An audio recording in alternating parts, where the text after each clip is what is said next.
If you're going to show, now would be a good time. Welcome to MojoPlays. Today we're looking at 10 things to know about Overwatch 2. Do not worry, I will push it. Okay.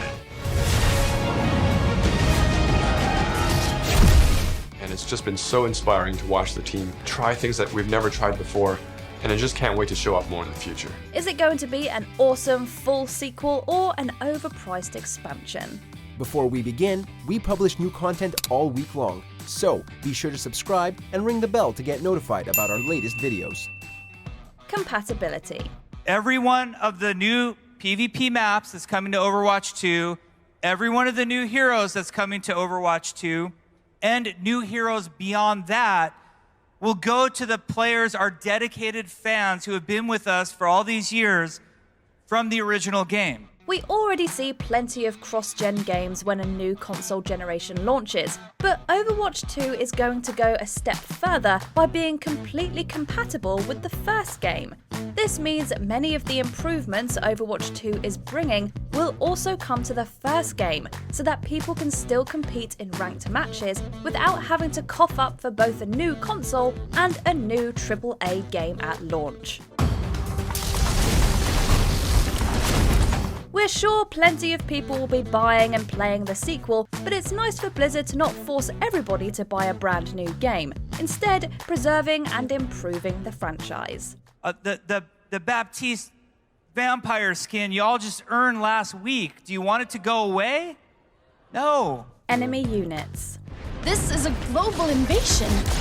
So, how's Overwatch enjoying our city? It's beautiful! One problem Blizzard noted with the original game was that people didn't like fighting Null Sector because the Omnic soldiers were boring. After all, the game lore says that the Omnics are such a huge threat that Overwatch needs to reform partly in order to fight them, but every time you fight them in-game, it's no fun. Developers have gone back to the drawing board and created an enormous variety of Omnic enemy types that will come into their own in the game's new PvE modes. They'll better reflect the diversity of the heroes by having a wide range of abilities and specialities, making for far more exciting combat. We decided on the spinning barrel version. It just did this really nice kickback. The tip of the barrel opens up when it's about to fire and shifts into place and boom! New maps. The team that pushes it the furthest before time expires wins the match. That's the robot. Throughout Overwatch's lifetime, plenty of maps have been added that weren't there at launch, including spots like Rialto, Oasis, and Havana. All these and more will be coming to the sequel. Already announced are maps based on large cities like Rome and Toronto, while we're also going to see a Gothenburg map that will feature Torbjorn's workshop. So none of the maps that you're seeing are finished. Not even Toronto, not even Rio out on the show floor today. None of them are finished. They're all gonna be that much cooler when we're done. Blizzard has a dream to make Overwatch a truly global, international experience, with representation for every nationality around the world. They're clearly still committed to this idea, and these new maps are set to be bigger and more complex than most of the maps in the original too. It feels like something you haven't seen in other games before because it's uniquely Overwatch. Heroes. Yes! The cavalry's here!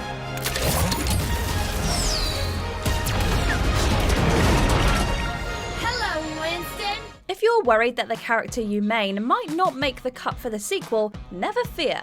Every single hero is going to be carried over into Overwatch 2.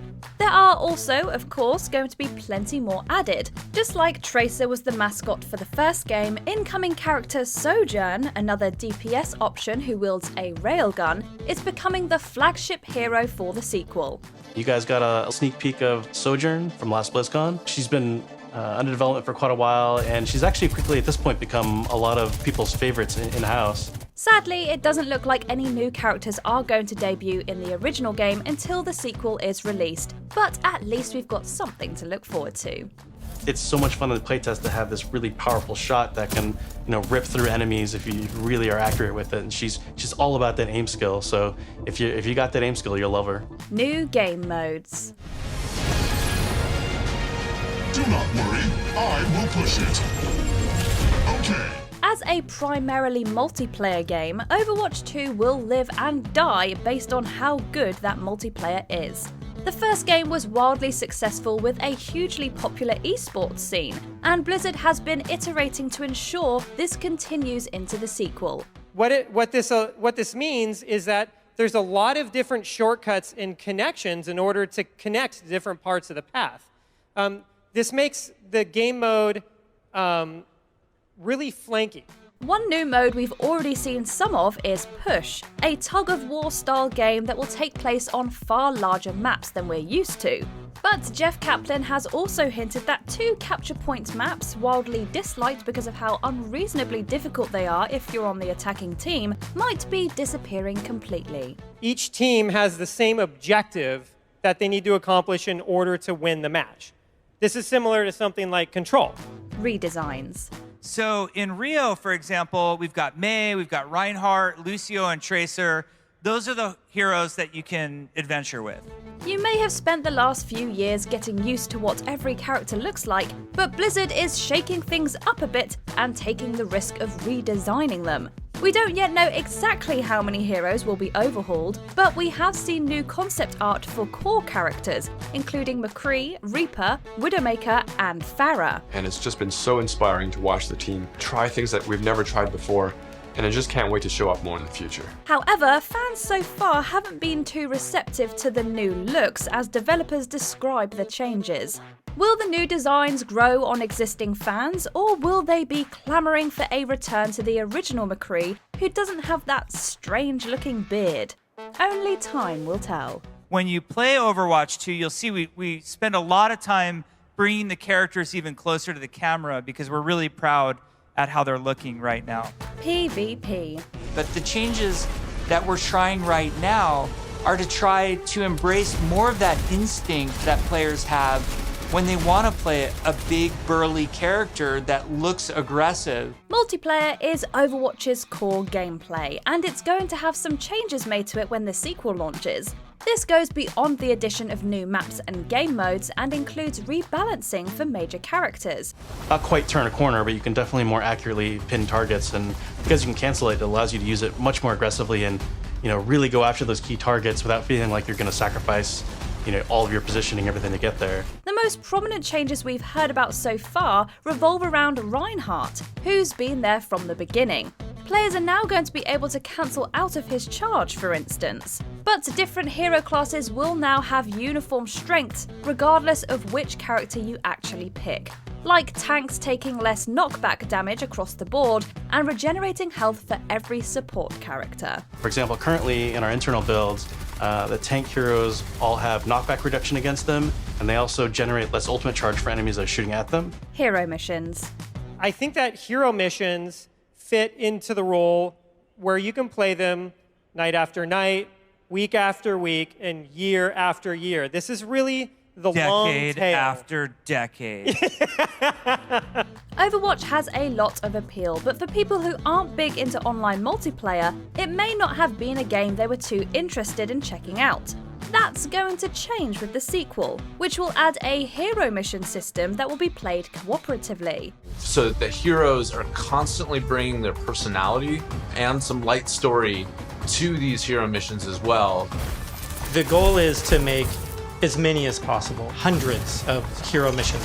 It's one of the game's 2 new PvE modes and is where those newly designed null sector combatants will debut. You'll be leveling up just the same as always with potentially hundreds of different hero missions, with different structures to blast through with friends. It's still going to be primarily shooting enemies, but you won't have the pressure of competitive play. It turns into a pretty bad situation really quickly, and it feels extremely cooperative and like a very different way to interact with the Overwatch universe. Skill trees. And we didn't have any progression stuff to show, and we thought it was super fun, so we actually hooked up the talent system from hero missions into the story story experience. With every hero available to you from the beginning, the only thing to work towards in the original Overwatch is getting loot boxes to unlock cosmetic items, stickers, poses, and other things that don't change the gameplay whatsoever. That's going to change in Overwatch 2, at least in the PvE modes that won't be competitive. You might open up 76's tree, and as you're leveling and picking new talents, you're starting to feel your hero change.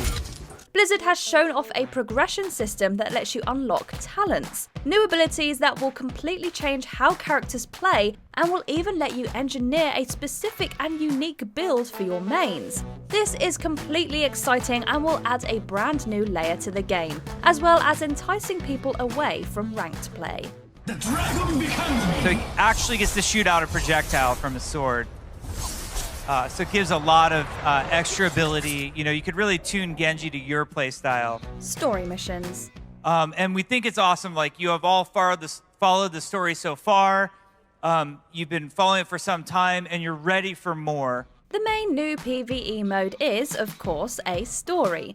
Since the beginning, players have been clamoring for an actual campaign mode in Overwatch to further explore the game's deep and exciting lore. And though there were a few limited time modes that told brief stories, we had to rely on the comics and the cinematics to get any actual information. This is all going to change in Overwatch 2, and we're sure for the better. Now, the coolest part about getting to do story missions is something that we hear often from you is that you love our cinematics. Thank you. On top of just being able to learn more about these characters we've spent so much time with, they'll also be interacting with each other. There will be branching dialogue before missions that will change depending on who you choose to play as. Trouble is cropping up all over the world. It's not just Null Sector. A lot of lives are riding on what we do next. We'll have to fight, one city at a time. Thanks for watching. If you enjoyed the video, there's more where that came from.